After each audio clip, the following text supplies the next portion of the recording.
Thank you. Legal parenthood really matters. It is about far more than who can exercise parental responsibility during the short years where a child is young. It dictates a child's nationality, their rights of inheritance, who is financially responsible for them. But more than that, it sets the foundation for every child's sense of identity, creating a lifelong legal tie which has implications for both parent and child throughout their lives. I have two children, born in 2002 and 2005. My partner, who is now but was not then my wife, made the decision to start a family with me. She was there when our children were conceived. She was there when they were born. As my children will tell you, she is just as much their mother as I am. And yet I am the only parent on their birth certificates because when they were born, the law treated her as a stranger to them. That made the children vulnerable. What would have happened if we had separated or she had died without a will? But more importantly, it told us that our family did not quite belong, that it did not deserve full recognition. The need for the law to recognise children's experience of parenthood is not just about legal rights. It is about our obligation as a society to ensure that none of our children feel that their families are worth less. In looking at whether any law should change, I always find it helpful to understand how we got where we are and to ask if the original rationale for the law still holds good. For children conceived through assisted reproduction, the law on parenthood is found in the Human Fertilisation and Embryology Act, first created in 1990, at a time when IVF was still new and only available to heterosexual couples. At that time, the goal was narrow: to enable couples who had conceived with donor eggs or donor sperm to register their children's births without worry about the implications of them having used a donor. Hence the legal rule that the woman who gives birth is the legal mother, and the fact that her husband or male partner is the father. It was a narrow focus forged in the more secretive attitudes to assisted conception at that time. The first extra scenario to be grafted onto that law came in 1990 in the final stages of the bill's passage through Parliament. It was realised that if a surrogate gave birth, a child's biological parents would have their legal status excluded. Parental orders were added as a last-minute fix, a sticking plaster, to resolve the problem for the tiny number of surrogacies then taking place. The parental order criteria were cobbled together hastily, no policy review, and not even debated in Parliament. Sorry. Is that better? Can you hear me? Okay. It's just a bit.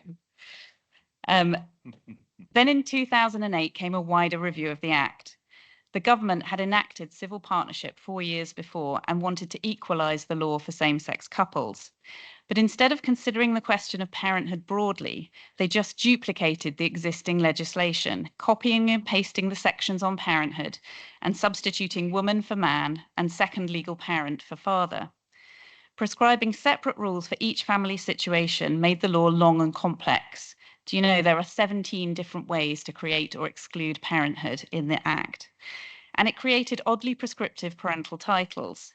How many mothers do you know who call themselves second legal parents? Social change has happened at pace since 2008.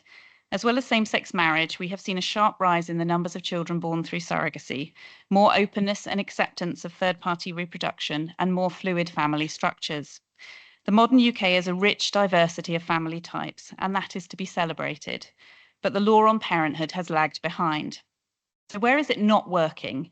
Here are just a few examples. Firstly, surrogacy. A surrogate who carries a child for someone else and her spouse are burdened with legal parenthood they do not want. The law overrides the child's biological ties with their actual parents and ignores everyone's intentions. There is a remedy, but parental orders were never well designed.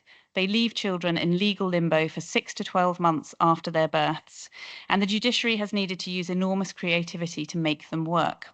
All this absorbs precious court time, even though in hundreds of surrogacy cases heard every year, there is no dispute and the order is plainly in the child's best interests.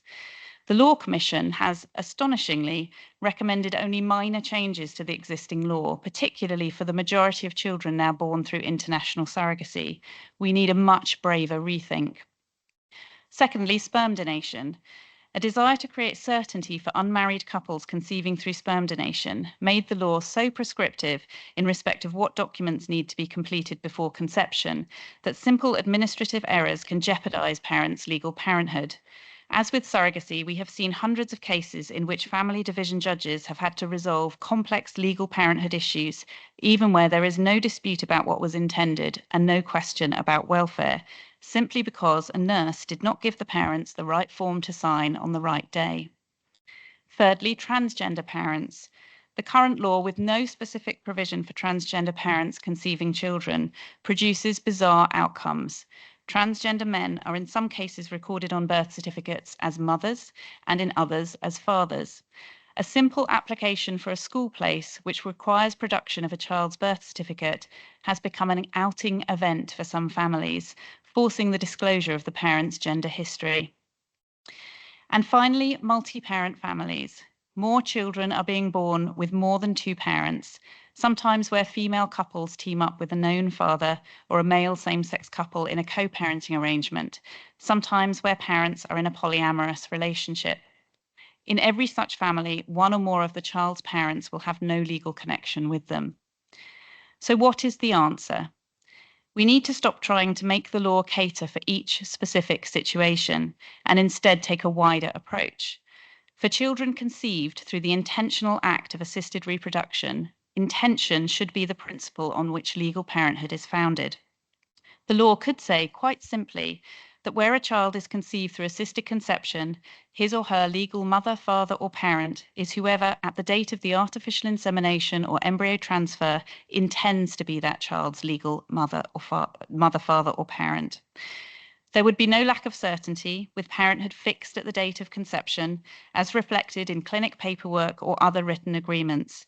And even if there were occasional factual disputes, the burden on the court would be far less than it is now.